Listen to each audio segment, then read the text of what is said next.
জয় শনিদেব।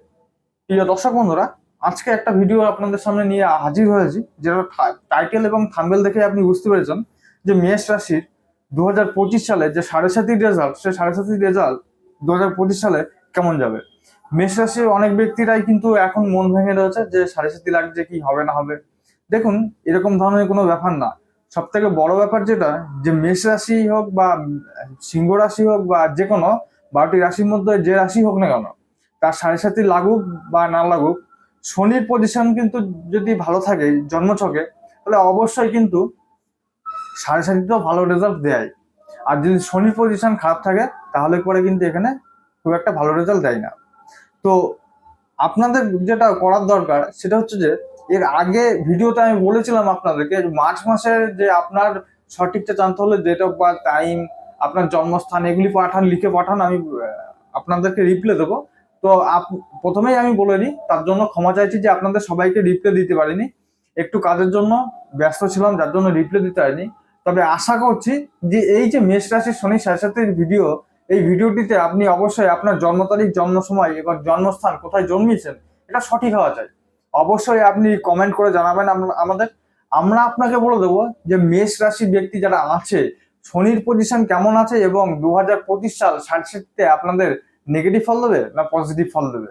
এবং যদি নেগেটিভ ফল দিচ্ছে তাহলে কোন দিক থেকে নেগেটিভ ফল দিচ্ছে, এবং পজিটিভ ফল দিচ্ছে তো আপনার কোন দিক থেকে পজিটিভ ফল দিচ্ছে। যদি 2025-এর একটু গোচরটা দেখা যায়, তাহলে পরে আপনার দ্বাদশ স্থানে থাকবে শনি, আপনার রাশি থেকে দ্বাদশ স্থানে শনি থাকবে, আপনার তৃতীয় স্থানে থাকবে বৃহস্পতি, এবং রাহু থাকবে আপনার একাদশে, এবং পঞ্চমে থাকবে কিন্তু আপনার কেতু। কিছু কিছু জায়গায় আপনাদের প্রবলেম আসবে এবং কিছু কিছু জায়গায় বেনিফিট দেবে। দ্বাদশে শনি কিন্তু মোক্ষ লাভ দেয়।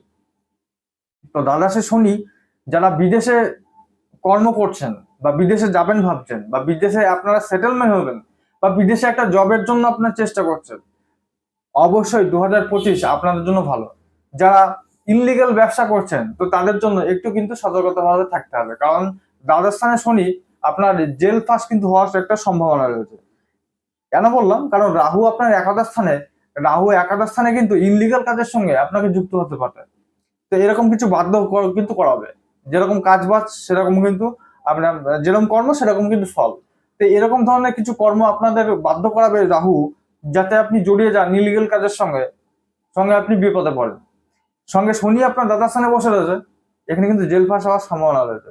রাতের ঘুমের সমস্যা দেখা দিতে পারে। তবে একটা কথা আপনাদের মাথায় রাখা দরকার, শনির যে তৃতীয় দৃষ্টি এতদিন আপনার রাশির উপরে ছিল, এই যে আপনার কিছু পায়ে ব্যথা বা খিদে কম লাগা, একটা খিটমিটে ভাব, এই যে যে সমস্যা, এই সমস্যা থেকে কিন্তু মুক্তি দেবে অবশ্যই। কারণ শনির তৃতীয় দৃষ্টি আপনার রাশির উপরে থাকার জন্য এতদিন ভুগিয়েছে শারীরিক কিছু প্রবলেম। এবার দ্বিতীয় স্থানে থাকবে কিন্তু শনির তৃতীয় দৃষ্টি। আপনাদের ফাইন্যান্সিয়াল দিকটা একটু ভালোভাবে কিন্তু নজর রাখা দরকার, কেননা দ্বিতীয় স্থানে বৃহস্পতি রয়েছে, এই দ্বিতীয় স্থানে বৃহস্পতি আপনাদের কন্ট্রোলে রাখলো এতদিন, কিন্তু তৃতীয় স্থানে কিন্তু বৃহস্পতির গোচর থাকবে, দ্বিতীয় স্থান ফাঁকা থাকবে আপনাদের। আর তৃতীয় দৃষ্টি কিন্তু শনি থাকবে আপনার দ্বিতীয় স্থানে। এবার দ্বাদশ থেকে আপনার দ্বিতীয় স্থানে কিন্তু শনির তৃতীয় দৃষ্টিটা থাকছে। তো এর ফলে কাদের লাভ হবে? যারা বিদেশে ব্যবসা করছেন, বিদেশে যাবেন ভাবছেন, বা বিদেশে গিয়ে জব করবেন, তাদের জন্য কিন্তু, বা অনলাইন বিজনেস করছেন, অথবা আপনি এক্সপোর্ট ইম্পোর্টের ব্যবসা করছেন, তো আপনার জন্য কিন্তু 2025 সালটা খুবই ভালো মেষ রাশি ব্যক্তি যারা আছেন। এবং সঙ্গে রাহু আপনার একাদশ স্থানে কিছু জুয়া, সাট্টা, লটারি এগুলি থেকে কিন্তু কিছু বেনিফিট কিন্তু আপনাকে দিতে পারে, ফটকায় কিছু টাকা কিন্তু আপনাদের ইনকাম করে দিতে পারে। এইদিকে আপনাদের একটু পজিটিভ রেজাল্টটা দেখা যাচ্ছে। কেতু আপনার পঞ্চম স্থানে, যারা রিলেশনের মধ্যে আছেন, প্রেম করছেন বা লাভ রিলেশনের মধ্যে আছেন, তো তাদের জন্য কিন্তু 2025 সালটা আপনাদের ভালো না। অকারণে কিন্তু এখানে আপনাদের ব্রেকআপ করাতে পারে, অকারণে একটা ঝামেলা নিয়ে এসে কিন্তু ব্রেকআপটা করাতে পারে। সঙ্গে পেটের ছোটখাটো কিছু প্রবলেম আপনাদের দেখা দিতে পারে।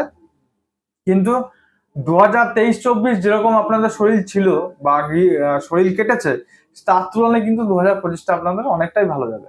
পড়াশোনার মধ্যে যারা আছেন তাদের জন্য একটু নজর দেওয়া দরকার। কেতুর গোচর রাহুর সপ্তম দৃষ্টি আপনার পঞ্চম স্থানে থাকার জন্য মনে চঞ্চলতা একটু কিন্তু বৃদ্ধি পেতে পারে। এর জন্য আপনাদের অবশ্যই একটু ধ্যান রাখা দরকার। পড়াশোনায় বাধা আসতে পারে, সেই জায়গায় একটু ধ্যান রাখা দরকার। বিবাহিত জীবন যদি দেখা যায়, তাহলে বিবাহিত জীবন আপনাদের কিন্তু যথেষ্ট ভালো যেতে চলেছে। কারণ এখানে তৃতীয় স্থানে বৃহস্পতির গোচর আপনার সরাসরি দিচ্ছে কোথায়, ভাগ্যস্থানে কিন্তু দৃষ্টি দিচ্ছে, এবং পঞ্চম দৃষ্টি থাকছে আপনার সপ্তম স্থানে। এই বৃহস্পতির যে পঞ্চম দৃষ্টি আপনার সপ্তম স্থানে থাকছে, তো ব্যবসার জায়গাটাও একটু মোটামুটি ভালোই যাবে, এবং বিবাহিত জীবনটা আপনাদের মোটামুটি ভালোই যাবে। বিবাহের যোগ নিয়ে আসছে মেষ রাশির জন্য। তো সাড়ে সাথী মানেই যে আপনাদের খারাপ তা না। আবারও বলে দিচ্ছি, আপনাদের যদি সঠিকটা জানতে হয় যে শনির পজিশন কেমন আছে জন্মছকে, কেন কারণ হচ্ছে সাড়ে সাথীতে শনি আপনার জন্মছকে যদি খারাপ থাকে তাহলেই কিন্তু খারাপ ফলটা দেবে। যদি আপনার জন্মছকে শনি ভালো থাকে তাহলে কিন্তু পজিটিভ রেজাল্ট আপনার দেবে। তো ভিডিওটি শেষ করার আগে আবার আপনাদের মনে করে দিচ্ছি, যদি আপনার জানার ইচ্ছা যায়, এখানে কোনো টাকা পয়সা আপনাদের দিতে হবে না। শুধু আপনার জন্ম তারিখ, জন্ম সময়, কোথায় জন্মেছেন, এই তিনটে জিনিস সঠিক হওয়া চাই। কমেন্ট বক্সে লিখে পাঠান, সময় মতো আপনারা কিন্তু রিপ্লাই দিয়ে দেবো। তো আজকের মতো ভিডিও এখানে শেষ করছি, আবার দেখা হবে আপনাদের সঙ্গে নেক্সট ভিডিওতে। ততক্ষণ আপনারা ভালো থাকুন, সুস্থ থাকুন, ধন্যবাদ।